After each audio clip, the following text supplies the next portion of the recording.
Hi everyone. In this video, we'll quickly do all these quick one-liners that will help us in the MCQs of forensic science. And before we begin, I would like to thank everyone who has contributed in making these notes. You know, most of us have done a good job in making notes. You know, there were certain segments of certain subjects that were a bit questionable, but apart from that, all of us have done a good job. So now let's begin. First of all, a forensic pathologist. He uses autopsy report, police report, medical records to do what? To determine the cause of death. He is a forensic pathologist. Forensic anthropologist. वो क्या करता है भाई? वो use करता है किसको? Skeletal remains को. एंथ्रोपोलॉजी मतलब ये एंथ्रोपोलॉजी है ना, उसमें से anthropologist. He is a forensic anthropologist and he uses skeletal remains to work out age, sex, race और deceased and time of death.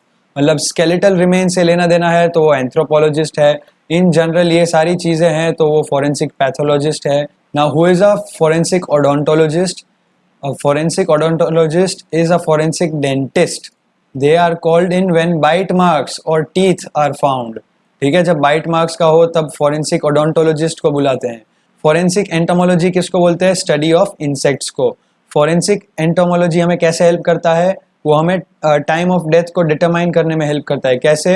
जो भी इंसेक्ट्स वो बॉडी में मिलते हैं उसकी स्टडी करके, उसकी ग्रोथ की रेट को स्टडी करके या कुछ भी. Now full form of LAICP-MS, ये हमारे इंटरनल्स में भी क्वेश्चन आया था I think. Now laser ablation inductively coupled plasma mass spectrometry. ये आप कैसे याद रखोगे ये तो आपको ही मालूम, लेकिन ये याद रख लो, इसके भी हाई चांसेस है. लेकिन मेरे हिसाब से इसमें जो ऑप्शंस होंगे साथ में वो क्वेश्चन में, उसमें एक कोई ना कोई ऊट पटांग वर्ड होगा जिससे आपको पता चल जाएगा कि ये करेक्ट ऑप्शन नहीं है. बट फिर भी to be on the safe side आप ये याद रख लो. नाउ ये जो भी ऊपर था वो क्या है? It it breaks glass samples of any size down to their atomic structure. मतलब कोई भी जो ग्लास है उसके जो भी सैंपल्स कलेक्ट तुमने किए हैं उसको एटॉमिक स्ट्रक्चर तक उसको ब्रेक करेगा.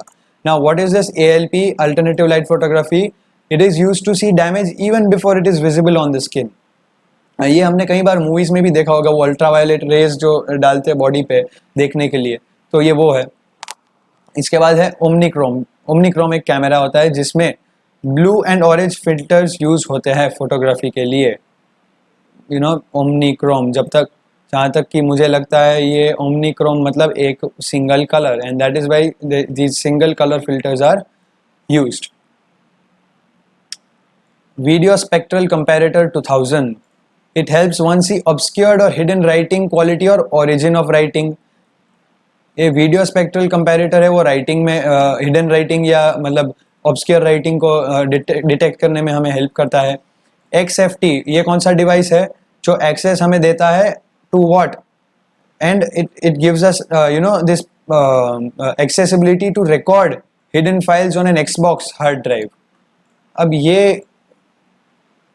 Xbox का स्पेसिफिक क्यों यहाँ पे है वो समझ में नहीं आ रहा है, लेकिन Xbox में आपकी जो हार्ड ड्राइव है उसमें हिडन फाइल्स को भी रिकॉर्ड करने में और फाइंड करने के लिए XFT काम में आता है. 3D forensic facial reconstruction software takes a human real life human remains and assumes a possible physical appearance. मतलब ये एक रिकंस्ट्रक्शन सॉफ्टवेयर है जो बचा कुचा जो भी है आपको फेस का मिलता है उसके साथ आर्टिफिशियल इंटेलिजेंस करके वो एक फेस बनाने की ट्राई करता है जिससे आपको एक रफ आइडिया आ जाता है. ये भी मूवीज में आपने देखा होगा.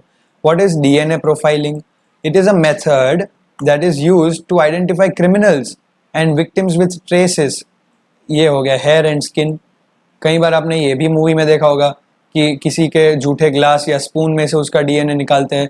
जब मैं बोलता हूँ ग्लास और स्पून तो आपको याद आ जाना चाहिए Money Heist. When the trace evidence are degraded, DNA sequencer is used. ठीक है, जो ये ऊपर के जो हमने बात की उसके जो ट्रेस एविडेंस है वो थोड़े कम हो जाते हैं तो DNA सीक्वेंसर यूज होता है. तो ये याद रखो कि DNA सीक्वेंसर DNA प्रोफाइलिंग में हेल्प करता है. ये XFT में Xbox से आपको याद X रह जाएगा, Xbox. उसके बाद ओमनीक्रोम, इसमें भी पता चल जाता है कि एक ही कलर का कैमरा होता है. अल्टरनेटिव लाइट मतलब अल्ट्रावायलेट लाइट. तो ये सारी चीज़ें हैं जो फटाफट आपको याद रख लेनी चाहिए. एंड DNA सीक्वेंसर के it also analyses old bones and teeth. because they also have DNA. Forensic carbon 14 dating. Carbon dating सबको मालूम है क्या है, लेकिन फिर भी हम देख लेते हैं. Method to determine age of an object. Carbon dating is always used to determine age of an object containing organic material by use of properties of radiocarbon. Radiocarbon याद रखो कि ये फोरेंसिक का कार्बन डेटिंग कैसे होता है, by using radiocarbon. Magnetic fingerprinting, it allows to get a fingerprint impression of fingerprints without contamination. You know, आपको contamination अगर नहीं करना है तो मैग्नेटिक फिंगरप्रिंटिंग की यूजेज से आपको पूरा का पूरा उसका इंप्रेशन आपको मिल जाएगा without contaminating it. Automated fingerprint identification. It allows the computer a fingerprint at a scene with a virtual database. Virtual database जब यूज होता है तब उसे ऑटोमेटेड फिंगरप्रिंट आइडेंटिफिकेशन बोलते हैं. Forensic entomology. एंटोमोलॉजी हमने ऊपर ही पढ़ा था. कहाँ गया एंटोमोलॉजी? ये रहा फॉरेंसिक एंटोमोलॉजी. इसको भी हाईलाइट कर देते हैं.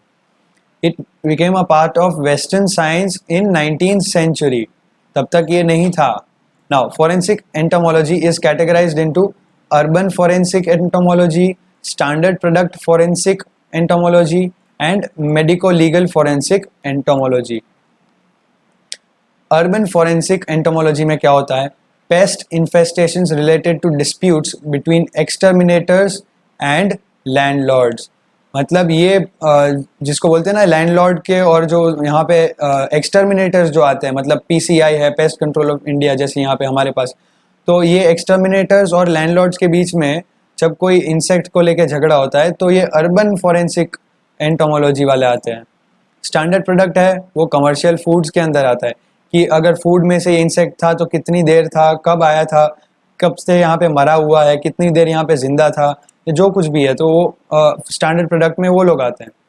ठीक है. मोस्टली ये लोग फ्लाइज एंड बीटल्स को स्टडी करते हैं. Beetles are found in considerable decomposed corpses, helping investigators to know that the death took place a long time back.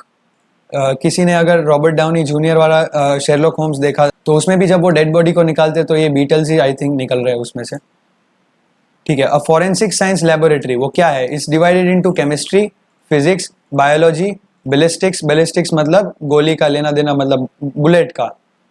And explosives मतलब ऑफ कोर्स एक्सप्लोजिव्स. टॉक्सिकोलॉजी मतलब वो chemicals. Narcotics मतलब drugs. Serology मतलब blood serums. DNA profiling हमने ऊपर पढ़ लिया. Forensic psychology, ठीक है, lie detector unit, voice analysis, photography, instruments, computers and scene of crime. और दूसरे भी कुछ इंस्टीट्यूशंस हैं जो इन एरियाज में असिस्टेंस देते हैं. For example fingerprint bureau, government examiners of documents, mobile labs, scientific CID sections and computer divisions. Genetic evidence क्या होता है? Blood, hair, saliva, body tissues etcetera. Physical evidence क्या होता है? Fingerprint, shoe print, hand print, fibre samples, receipts, blood splatter, patterns, etc. Communications and computer forensic involves internet searches, emails, chats, database, etc. ये भी अभी काफ़ी news में आया है ये वाला एविडेंस. जब से ये सुशांत सिंह राजपूत का केस चल रहा है तो ये सारी चीज़ें एक्सेस हो रही है. रिया चक्रवर्ती के केस में, वो एनसीबी के केस में, इन्फोर्समेंट डायरेक्टरेट के केस में. तो ये कम्युनिकेशन एंड कंप्यूटर फोरेंसिक में ये सारे एविडेंस आते हैं. अब ये जेसिका लाल का केस है, जो मूवी था No One Killed Jessica, which was mostly based on that case. She was shot on 29th April 1999.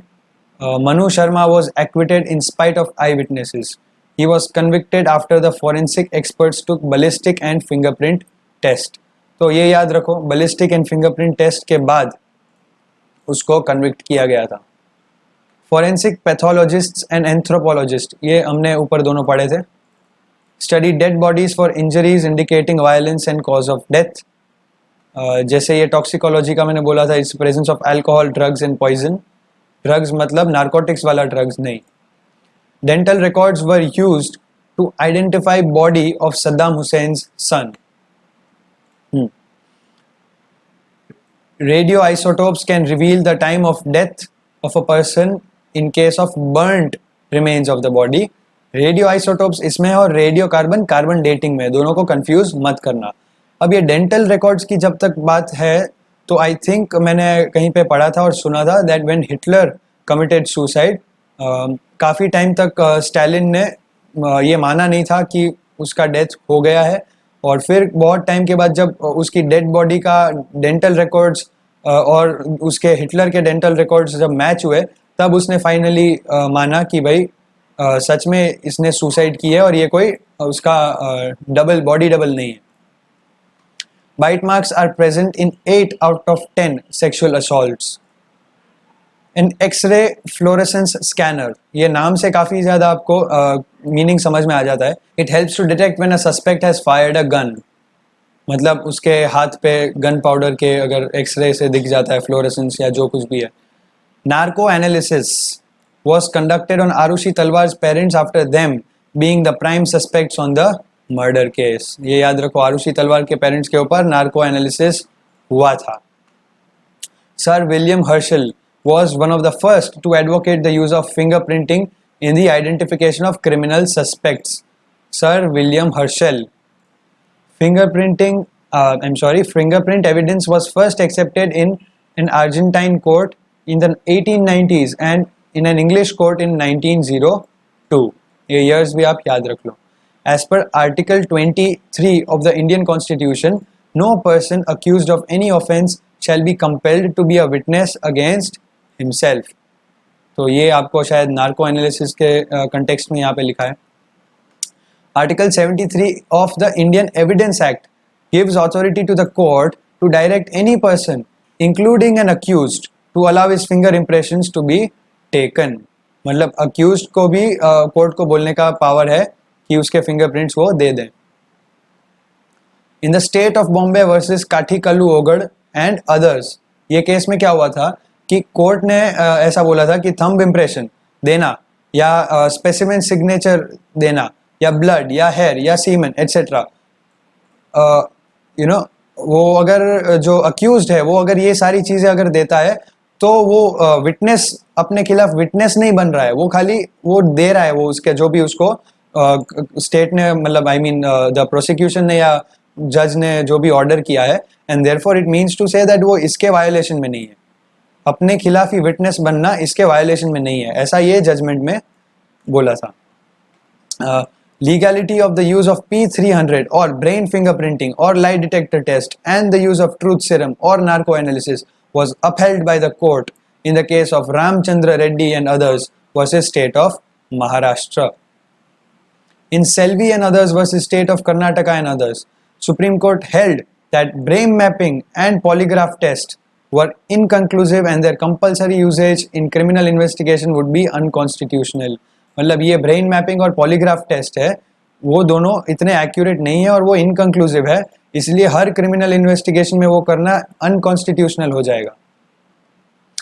CrPC में 2005 में एक अमेंडमेंट हुआ था और मेडिकल एग्जामिनेशन का एक प्रोविजन था, उसको एक्सटेंड किया गया, ठीक है, was amended in 2005 to extend the provision of medical examination in section 164 CRPC 1973। it offers for what? For medical examination of a woman who is alleged victim of rape within 24 hours and it includes DNA profiling।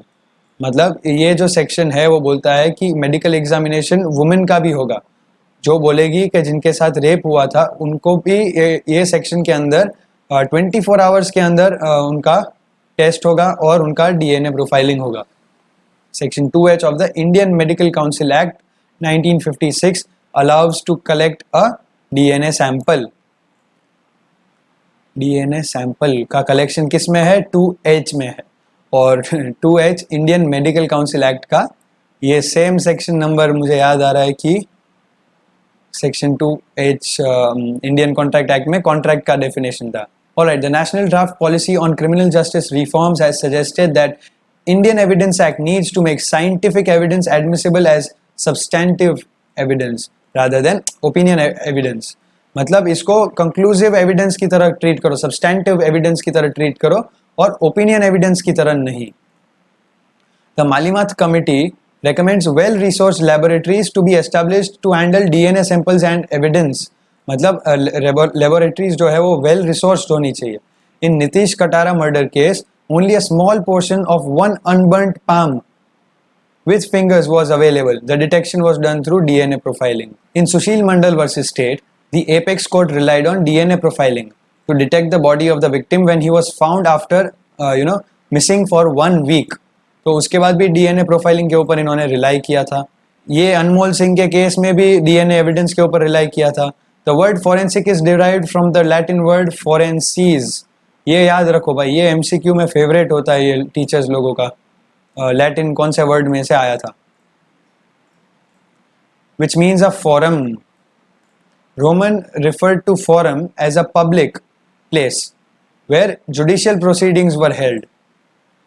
ठीक है, forum मतलब public place where judicial proceedings were held. The first forensic technique ever used involving finger and palm print identification dates back to Chinese 650 AD में. मतलब 650 AD में इन्होंने ये technique use की थी. ऑलराइट, तो यहाँ पे हमारा ये टॉपिक खत्म हो जाता है, ये यूनिट खत्म हो जाता है. तो ये 55 वन लाइनर पॉइंट्स थे जो आपको एमसीक्यू में काम आ सकते हैं. And I hope this video help you. Thank you so much.